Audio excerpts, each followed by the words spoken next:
Не могу не сказать несколько слов и о беспрецедентном обострении палестино-израильского конфликта. Сейчас тоже, коллеги. रूस के राष्ट्रपति व्लादिमीर पुतिन ने इजराइल हमास के युद्ध का ठीकरा अमेरिका पर पहले ही फोड़ दिया था। पुतिन का कहना है कि मिडिल ईस्ट में जो कुछ हो रहा है वो अमेरिका की नीति का सबसे बड़ा फेलियर है। पुतिन ने इजराइल फिलिस्तीन विवाद के पीछे सीधे सीधे अमेरिका को जिम्मेदार ठहराया है और अब इसी कड़ी में उन्होंने इजरायली सेना के गाजा पर जमीनी आक्रमण को लेकर एक बड़ा बयान दिया है,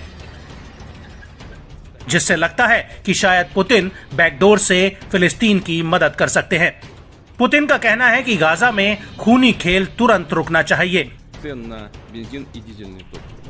और इजराइल के गाजा पर जमीनी आक्रमण से सैकड़ों की संख्या में लोगों की जानें जाएंगी, जिन्हें स्वीकार नहीं किया जा सकता। Несколько слов и о беспрецедентном обострении палестино-израильского конфликта. हम गाजा में जमीनी आक्रमण की योजना के बारे में सुन रहे हैं, लेकिन आप और मैं समझते हैं कि रिहायशी इलाके में भारी हथियारों का उपयोग काफी जटिल है, जिसकी वजह से सभी पक्षों को गंभीर परिणाम भुगतने पड़ सकते हैं।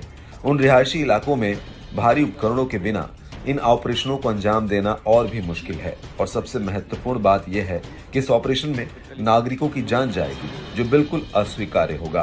गाजा में करीब 20 लाख लोग रहते हैं।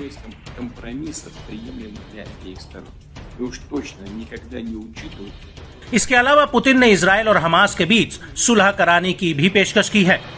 पुतिन का कहना है कि वो इस मामले में सभी पक्षों के बीच मध्यस्थता करने के लिए तैयार है। हालांकि उन्होंने एक बार फिर से आजाद फिलिस्तीन देश बनाए जाने की बात दोहराई है।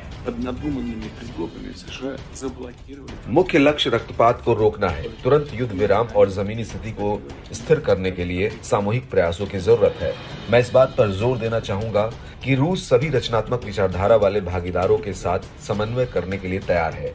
हम ये मानते हैं कि इजराइल फिलिस्तीनी संघर्ष को सिर्फ बातचीत के माध्यम से ही हल किया जा सकता है। इसका लक्ष्य संयुक्त राष्ट्र के 2 राज्य फॉर्मूले का कार्यान्वयन होना चाहिए, जिसमें पूर्वी यरूशलेम में अपनी राजधानी के साथ एक आजाद फिलिस्तीनी देश के निर्माण की परिकल्पना की गई है, जो इजराइल के साथ शांति और सुरक्षा में सह अस्तित्व में है। आपको बता दें कि पुतिन ने अभी तक बेहद ही सावधानी से दोनों पक्षों में हिंसा की निंदा की है और पूरे फसाद के लिए अमेरिका को जिम्मेदार ठहराया है। वहीं दूसरी तरफ रूस की सेना ने खुद फरवरी 2022 में यूक्रेन पर आक्रमण किया था और इस युद्ध में अभी तक हजारों की तादाद में यूक्रेनी नागरिक मारे गए हैं।